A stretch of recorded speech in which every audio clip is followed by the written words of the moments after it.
Jadi lahir pasnya inisiatif, ide-ide cerdas, pemikiran-pemikiran yang cerdas daripada ulama-ulama suku Aceh. Dipukul kat saya. Nyebut untuk pedang agama, ibqaiddin, berkekal agama Aceh lewat jalur politik. Nyebut berkekal agama, buat menyuai Nabi. Nya harus tak tanya. Kita nyo tanya kini bahawa partai kita nyo tak gabung kena kepakon karena keinginan ulama nyo pegak partainya untuk ibqaidi lewat jalur politik.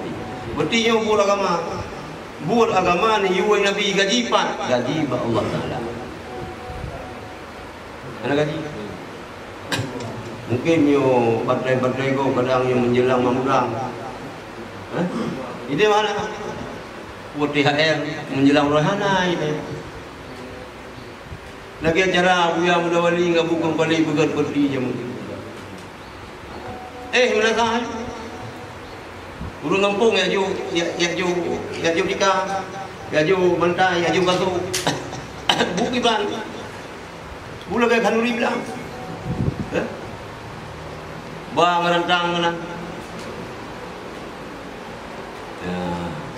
Yang tujuan dah pegat pandai.